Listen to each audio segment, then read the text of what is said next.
It's time for CBJ in 30, presented by Telhio Credit Union. Find us on SoundCloud, Apple Podcasts, Spotify, Google Play Music, YouTube, and TuneIn. The easiest thing to do is tell Alexa or Siri to play CBJ in 30. Here's your host, Bob McElligott. The Blue Jackets found a way to win at Nationwide Arena last night, holding off the Detroit Red Wings 5-4, and in doing so, the Blue Jackets pick up their third win in a row. Welcome to CBJ in 30, presented by Telhio Credit Union.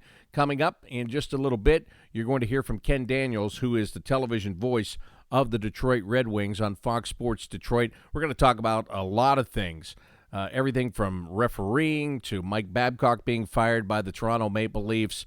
So all of it, it's coming up. So make sure that you stay tuned for that. But right now I want to tell you about Telhio Credit Union. You know, at Telhio, they have personal banking options for you, but they also have business banking options. You know, they've got business loans, commercial real estate loans, business lines of credit, because there may come a time when you will need extra funds for a major business purchase.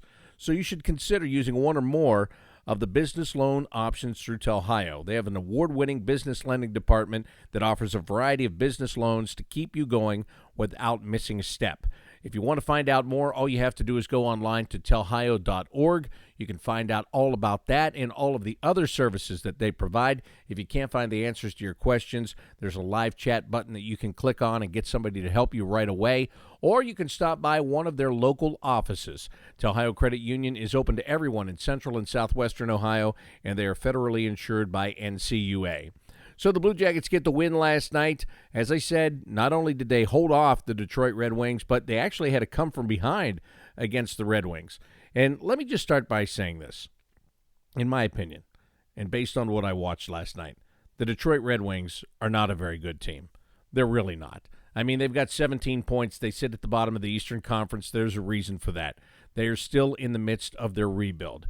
And the Blue Jackets came out and started to do almost whatever they wanted to do against Detroit. And I think that when they scored the first goal of the game, 5 minutes and 37 seconds into the first period, I think they kind of got the idea that they could do whatever they wanted to.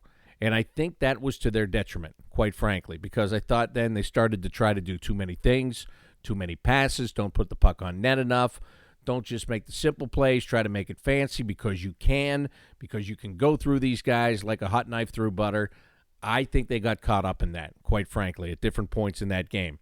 So it's 1-0. All of a sudden, Tyler Bertuzzi comes in, has every day and then some to set up a shot and score a goal and makes it a 1-1 game. Then in the second period, the Blue Jackets not only get on the power play, they get the benefit of going on a 5-on-3, and Cam Atkinson, for the first time in 10 games, gets a goal. And that makes it a 2-1 game. So that was a big goal. It was big for the team to get back on top. It was really big for Cam, who's been struggling and really looked more like himself last night. He finished the game not only with that goal, but he also had an assist to go with it. So 2-point night for Cam Atkinson. He was noticeable. And there have been several games here recently where he hasn't been very noticeable. So it was good to see number 13 all around the net and all around the puck once again last night. So the Blue Jackets were up 2-1, and then they make mistakes again is exactly what happened. And it's kind of a, I don't know, you can call it a tough break. You can call it whatever the heck you want. But all of a sudden the Detroit Red Wings get a couple of goals in quick succession, and the Blue Jackets find themselves in quite a pickle. And they get the first of those goals when Seth Jones is just going and trying to defend in front of the net, and lo and behold, a puck goes off his skate, and it winds up going in. Korpisalo couldn't make the save on it. All of a sudden, it's a 2-2 game. But again, it's because Detroit was allowed to hang around in the game. But then the Blue Jackets are on the power play again. Oliver Bjorkstrand makes a bad pass. Luke Glendening picks it off, and he goes hustling down the ice, and before you know it, it's a shorthanded goal, and now the Blue Jackets are really in trouble. They're down at the end of two periods, 3-2. But they rallied in the third, and it was Bjorkstrand that got a power play goal that got them back to even. And then Boone Jenner with just a ridiculous angle goal, beating Jimmy Howard up under the crossbar, gave the Blue Jackets a 4-3 lead. And then the Blue Jackets set up a perfect face-off play inside of their own zone. They won the draw. Zach Werenski played the puck around the board, set play to the neutral zone. Eric Robinson had gotten behind the defense. Robinson goes in and he scores, and the Blue Jackets are up 5-3. For Eric Robinson, he's played 4 games this year with the Blue Jackets. He has 3 goals. 3 goals in 4 games. Now, let me put that into perspective for you. Now with 3 goals, he has more goals than Alexander Wenberg. He has more goals than Seth Jones. He has more goals than Nick Foligno. He has more goals than Riley Nash. He has more goals than Josh Anderson. And I'm talking about guys here that, get a lot of goals, that we expect to get a lot of goals. He has more goals than all of those guys on that list. Oh, and by the way, he has only 1 goal less than Cam Atkinson has. You talk about an impact guy since coming up from Cleveland. Eric Robinson has been that guy. And it was a great goal that he scored last night, and he gave the Blue Jackets a cushion. It's a cushion they would need because Tyler Bertuzzi ends up tipping a shot from the point a little bit later, and it was a 5-4 game. The Blue Jackets were able to hold off the Red Wings last night, and they win by that score. So as I said, that's 3 straight wins for the Blue Jackets. It's their first real streak of the year, and they're having success at home, which is good because they're going to go on the road on Saturday, which is tomorrow. They're going to play against the Winnipeg Jets, and then they're going to come back home again next week. They've got a home game on Monday. They've got a home game Wednesday. They've got a home game Friday before heading out on the road again. So lots of games at Nationwide Arena. It's good to start having some success in the building because it is much-needed success for this team as they're trying to string things together and get as many points as possible. So again, tomorrow the Blue Jackets are on the road in Winnipeg. That's a game that will start at 7 o'clock tomorrow night. You can hear all of the action starting at 6:30 with pregame coverage on the Blue Jackets radio network tomorrow. But with Detroit in town, I got a chance to catch up with a guy that I have great respect for. He's been around a long time in this league. He's been with the Red Wings for a long time, and he was in Canada before that. And I'm talking about the television play-by-play voice of the Detroit Red Wings, Ken Daniels. Ken, before I get into talking about what's going on in the NHL, I've talked to you before, but I haven't really talked to you about you and how you've gotten started in this business. And ironically, I don't talk to many officials anymore in today's game. I used to when I was in the American Hockey League. They seem to be more in closer proximity. But you started your hockey life, if you will, as an official. And if I'm right, it was back at, the age of 11 years old? Is that right? Yeah, 11 or 12, just in the house league. And I'd make that long walk. We like to say miles in the snow with the bag in our back. It wasn't that far. But I would walk, not to wake my parents. And as 11 and 12 years old, walking, a good mile and a half just to go to the rink at 5:30 in the morning and referee the Atom games and Pee Wee games, kids who were roughly my age. Just in house league. I was always a good skater, and I guess that helped. And I didn't have to worry about breaking up fights because I was always smaller than my age group. But you'd pick up some bucks and then went on and did some junior games and a lot of high school games and more on the lines than I would have been as a referee. But through the MTHL, the Metro Toronto Hockey League, which is now the GTHL, made some good money. It kept me in the rink. I'd work 4 nights a week, tournaments on weekends. I just love being around the rink part of the game. So, yeah, it was a lot of fun. I really enjoyed it. And that's why where you say you don't see the refs a lot now, if I know the guys, and I do know a lot of them, and they come into Little Caesars Arena, sometimes on the road too, I'll just knock on the door and walk in and shoot the breeze with them. I love it. They're such good guys, and they know that I have to try to control Mickey to keep him off their backs, and they appreciate that, I think.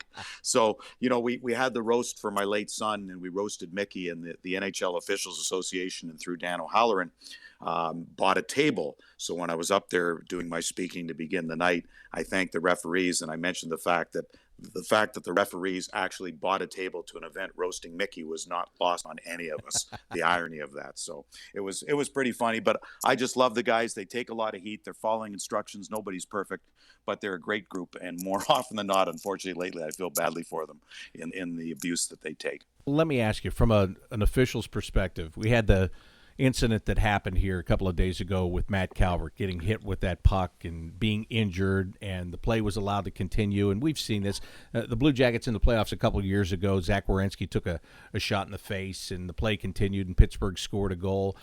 That's really, as a former official, Because I've been asked about this, and there is a gray area there, isn't there? I mean, you don't want to get to a spot where guys are starting to fake those injuries just to get a stoppage in play if their team's in trouble. But on the same token, a guy like Matt Calvert, I think he's got enough years in this league that people know if he can't get up, he's pretty doggone hurt.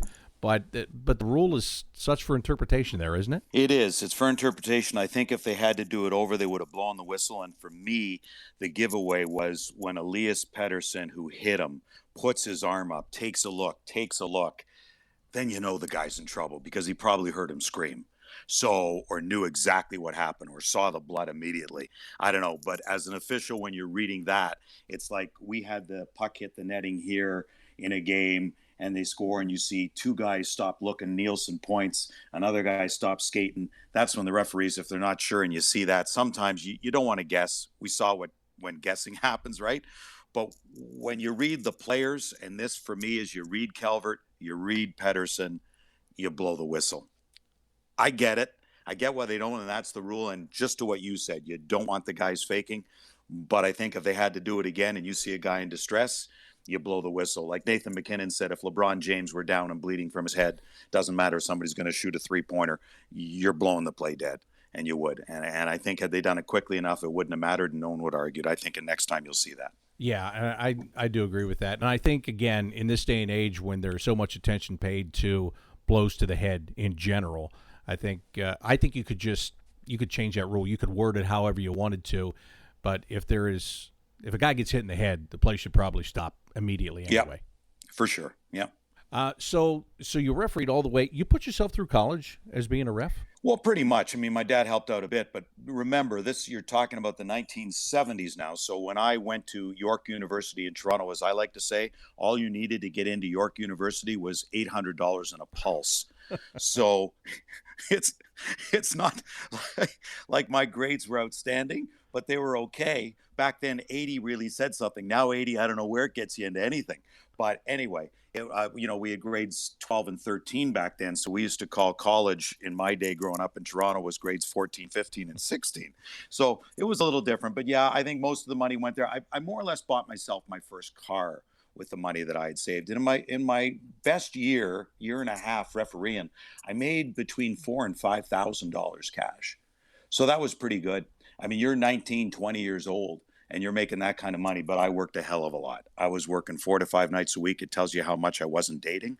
So I had plenty of time.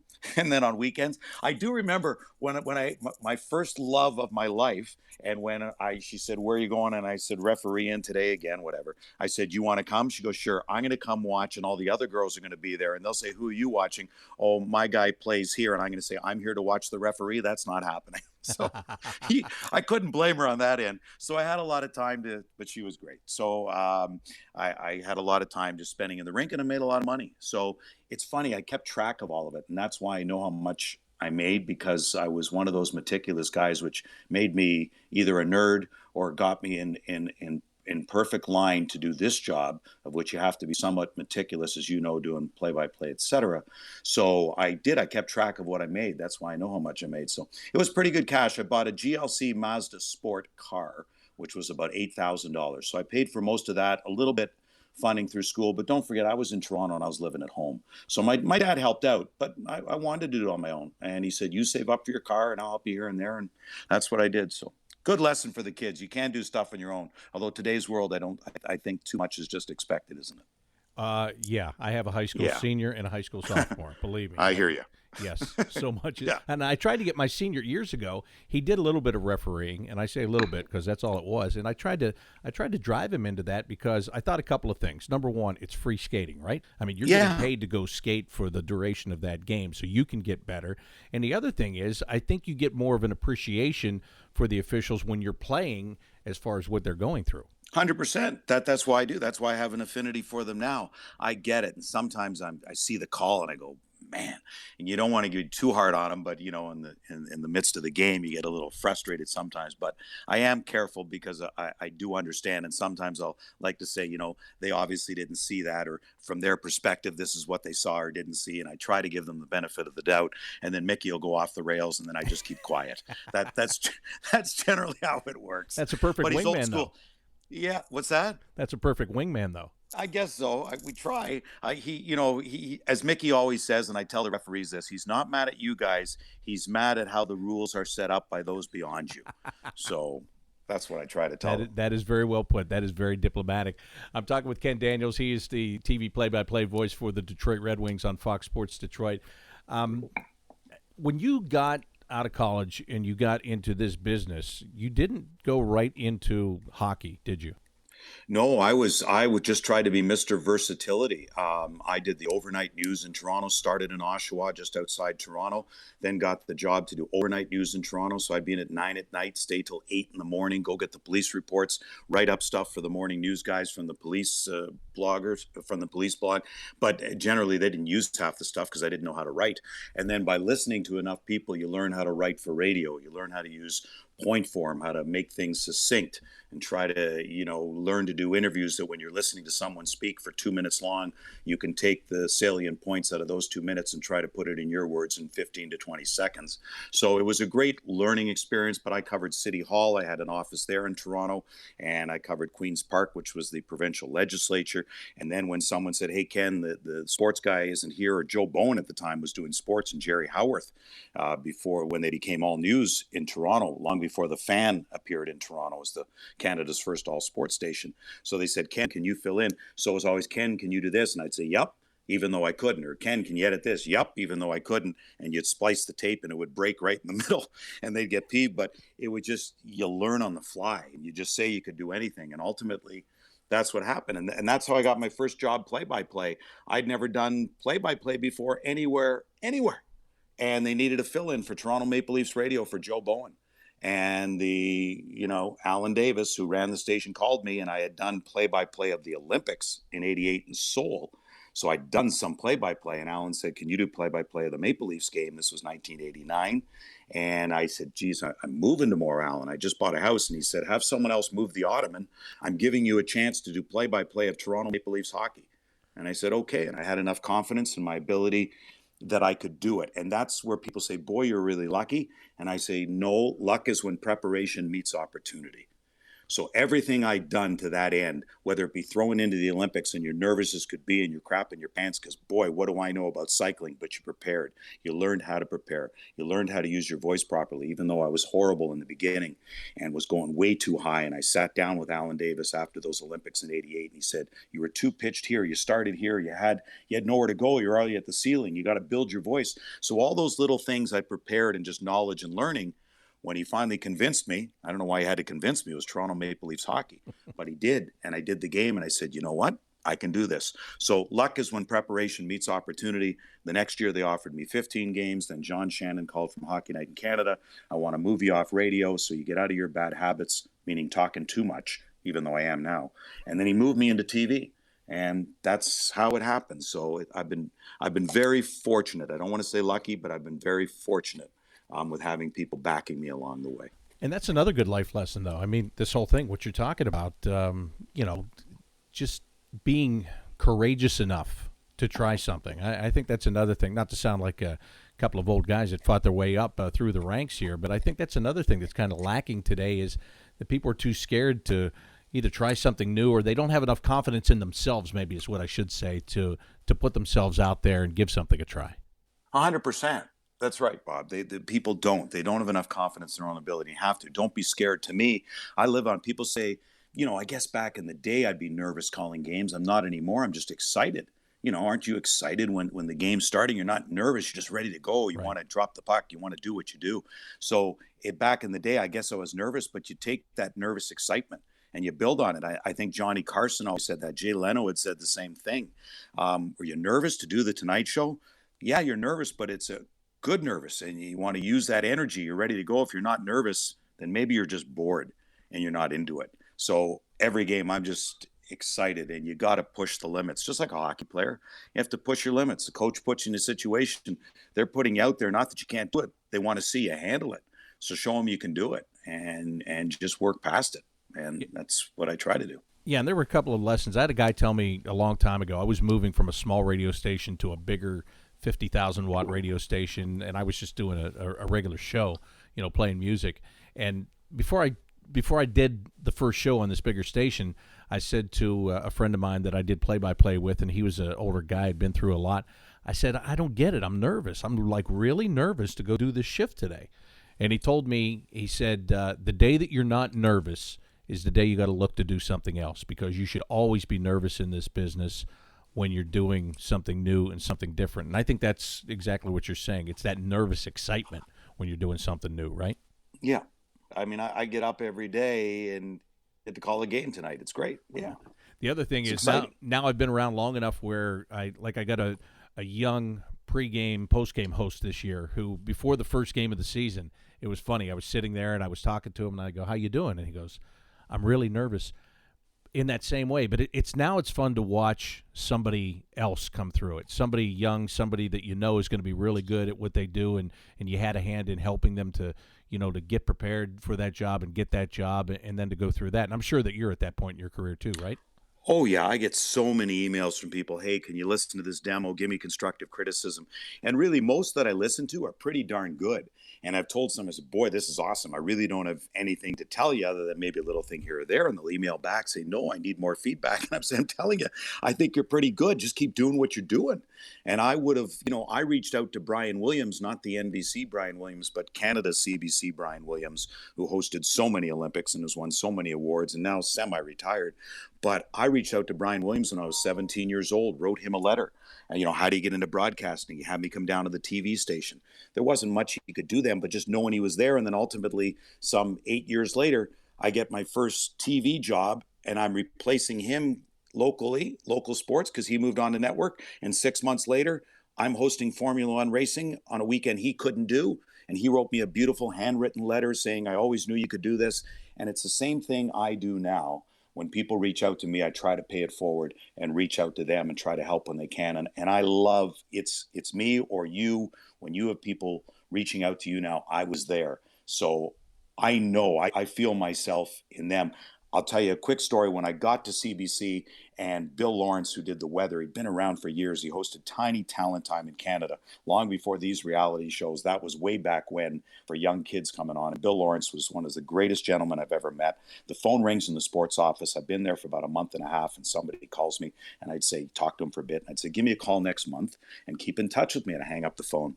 And Bill Lawrence says, Ken, I sat here with Brian Williams for 10 or 15 years in this office, and whenever a kid phoned, you sounded just like Brian Williams. And I said, Bill, I was one of those kids who was calling Brian Williams, and now they're calling me. And very cool. And I would never turn away someone, because I think if you've got enough guts to call someone in the business and say, hey, can you help? You really want to be in the business. And that's the passion. If you got the passion, you can do anything. I love people with passion. And I got passion for this game every day. You got passion for this game every day. Coaches like John Tortorella, coaches like Jeff Blashill of Detroit, they got passion, and you see it in everything they do, and you got to love that. Talking with Ken Daniels. He's the TV voice of the Detroit Red Wings. When you got to Detroit, you got there at a pretty good time. In fact, it was a good time for a long time with that team going to the playoffs year after year, winning the Stanley Cup. And now these last couple of years, it's been that rebuilding phase, and there were a lot of changes this past summer as well. But, to go from where it was, when you started every year knowing you were going to be in the postseason at the end of the year, to going to a spot here in these last couple of years where you're probably not, and you have to wait to get better. What's that been like, not just for you, but for the fans in Detroit? Well, for the fans in Detroit, I think they've become accustomed that there's a rebuild coming, and I think they probably wanted it started earlier than it did. And by his own admission, I think Ken Holland believes he probably should have started it 2 years earlier than he did. But he was trying to hang on to the veteran guys, Zetterberg and Datsuk, and give them another shot at it. So I know why he made some deals that he did, and some that he'd like to have back, I'm sure. However, having said that, I think the fans are okay with it. They have great faith in Steve Yzerman, and they should, and as do I. And he's made some moves already. The Fabry deal was outstanding. So it's going to take some time. For me personally, I remember when I came in 97, 98, they'd already won one cup. Sergei Fedorov, remember the whole thing with Carolina, and he hadn't come to Detroit yet, and matching of offers and all this. And Mickey Redmond said to me, wait till you see this Fedorov play night in and night out. He hadn't even joined yet. So that's halfway through the year. I'm already spoiled. And then in 02, that Hall of Fame team from Hasek and Hull and Robitaille added to the Fedorov and Shanahan and Yzerman. And I'm on Redbird sitting there, and I see all these Redbird, our team, playing, and I see all these guys get on for the first time, and I said, holy crap, is this a Hall of Fame outfit? And sure enough, 10 are in the Hall of Fame from that team. So I've been pretty spoiled. And a Stanley Cup, not that I had anything to do with it, but get a Stanley Cup ring 97, 98, and then again in 02 and again in 08. This is a little bit different. This is when we like to say you really earn your money. You try to be positive, but you don't want to fake it because the fans know. They get it when the team's struggling and things aren't going well. And that's where I think Mickey Redmond is the greatest analyst in the game, to be able to do that, to be able to turn a negative into a positive without lying about it, without faking it. There's a way of saying it, to try to keep positive, and yet he'll call people out without doing it in a demeaning fashion. And that's an art form, and that's tough to do. But the fans accept that because they know, and there's a reality to what he says. So I think for us, every night we take that challenge into the game, going, the game could be a challenge. This is where the team's at, but it's also fun because it puts you in a different perspective, and you got different storylines to talk about.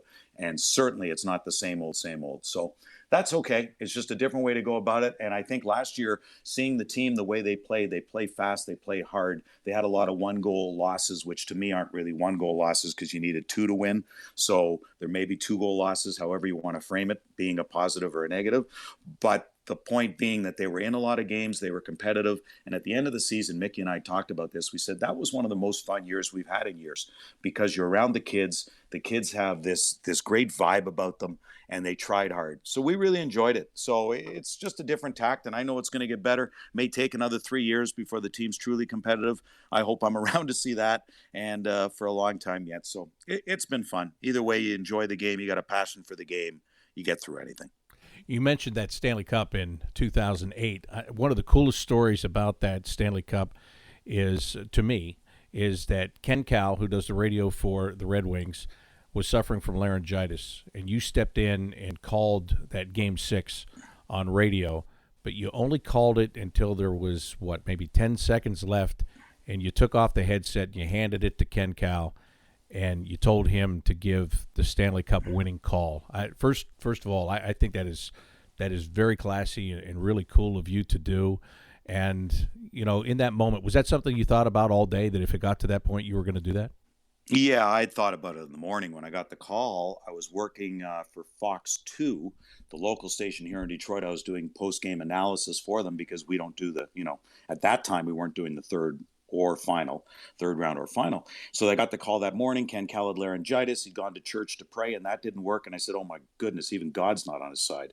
So I said, okay. So we knew the family of the Red Wings was flying down at 4:00 to Pittsburgh. So I begged out of Fox 2 to call the game. But immediately when they called me, the general manager of the radio station in Detroit called me, I thought, when I hung up the phone, it's his domain. It's not mine. So I had to do that. My only regret is that I didn't give it to him with about 25 seconds left. But as he called it, and the puck was right to the left of Osgood, and Marian Hossa, then playing for Pittsburgh, just shot the puck wide of the net. They nearly tied it. And I always call Ken Kal Schleprock. Like, if anything bad can happen to someone, it happens to him. And sure enough, he loses his voice on Game 6. And then I thought, had Marian Hossa scored there to tie the game, he was going to be the biggest Schleprock ever. But they didn't. So they won the cup. But, he had the bad voice. He was handing me cards through the game. As you know, in radio, you got to do all the reads, more so even than in television. Oh, yeah. So he's handing me all the reads. So when there was a timeout called with about 45 seconds left or something, and Paul Woods was talking, and I said to Ken, I said, put your headset on. You're doing the final moments. And he said, no, I'm not. I said, yes, you are. He said, Ken, I can't. And I said, suck it up, with language a little harder than that. And I said, put your headset on. You're calling it. And I probably should have given it to him with about 25 seconds left, rather than I felt rushed at 15. But I said, here's Ken Kal to bring it home. And there was never a doubt from early morning. I was actually looking forward to it in the morning. I said, I hope they're in a position where I can give it to him, because, again, the passion for the game. He is the voice of the Red Wings on radio. It was his house, and I couldn't wait to give it back to him. I thought that would be awesome, and it turned out it was, and it was wonderful. I'm glad he could do it. I'm glad they won the cup. Mike Babcock was coaching that team, and isn't it a funny league where Mike Babcock right now is on the outside looking in and doesn't have a job? It's almost amazing, isn't it? Yes, it is. Yeah, and Mike's been, we've had our battles over 10 years in Detroit, but we also, I know, the guy you see from Mike Babcock where people can perceive John Tortorella a certain way. And I think Torts is one of the most genuine people in the game. I love him. He was awesome to me when I lost my son, as was Mike Babcock. These are just caring people that a lot of people only see the hockey side and they don't see the other side. So I've seen the other side of Mike. I saw when we roasted Mickey here for my son's foundation, what a big part of it Mike Babcock was and looking after things for me. So I texted with him right after it happened, and he got right back to me. I feel for him, but I don't necessarily feel badly. He's getting a lot of money coming to him. And I know Mike has enough confidence in himself that I'm sure teams will probably at some point this season reach out to him. I'm not sure he needs to get back into it right away, but if not this season, and I doubt this season, could be wrong, but I doubt it. You never know. But next season, he'll be working again. So I think he's a great coach. He can wear on people after a while. This is year 5 of an 8-year deal. But again, circumstances where he wasn't Kyle Dubas's hire. He was Brendan Shanahan's hire. And then Brendan kept Dubas over Lamoriello, who was close with Mike Babcock. So I can see why it happened. All that, and then the team not playing up to standard. I can see why the move was made, but I think Mike Babcock will be okay. Yeah, he'll be okay because, as you said, he's going to make a lot of money to not do anything. But, of course, as you know, coaches don't like to do nothing. I mean, look at Joe Quenneville. It was a He did nothing for a while, though. Right, he did, but it was a situation, and, of course, Mike's going to have this same pick. You're going to be able to wait for what you want. You don't have to, you're not a first-time coach. You're not a guy that lost his first gig, and you got to take anything that comes along. People like Mike Babcock, they usually get to pick their spots, and they usually go to a team that's got a chance to be a winner right away, right? Yeah, well, he went to Toronto that didn't, and he built him into one with the 100-point seasons, but then couldn't get out of the first round. So, I think Joel Quenneville went somewhere where we can go see the ponies year-round, so that helped going to Florida. I think Mike Babcock, if he could have a rifle in his hand to go hunting all the time, wouldn't be too bad. He's still got his place here in Michigan. I don't think you're doing a lot of that in Toronto. I guess you could go Northern Ontario, I suppose. But I think for Mike, if he could go to the perfect spot where there's some hunting and a lot of fishing, I think that may be his next stop. I don't know. Maybe we can play detective and go look at things that way. But I think he'll be able to pick his spot. And why not wait and go through the summer and see where teams make changes and see what you want to do next year, if in fact that's what he wants to do again. I think, again, as we go back to passion, Bob, that we talked about, he's got too much passion to sit out right now for too long, but I would think he'd want to get back in next season somewhere. Yeah, absolutely, and I'm sure that he will. Ken, I always appreciate talking to you and catching up with you, and thanks for the stories today and a little bit of the life inspiration and all that stuff. It's always a pleasure, my friend. Thanks, Bob. Me too. A great job. Thank you, man. That's Ken Daniels. He's the television play-by-play voice of the Detroit Red Wings. Blue Jackets back on the road tomorrow night in Winnipeg. They will take on the Jets. Game time is 7 o'clock. Our pregame coverage starts at 6:30 on the Blue Jackets radio network. That includes the flagship station 97.1 The Fan in Columbus. You can also hear the game on BlueJackets.com or by using your phone and the Blue Jackets app. So thanks again to Ken Daniels for joining me today. Thanks to you for being here as well. Tomorrow, the Blue Jackets in Winnipeg. Until then, I'm Bob McElligott saying so long.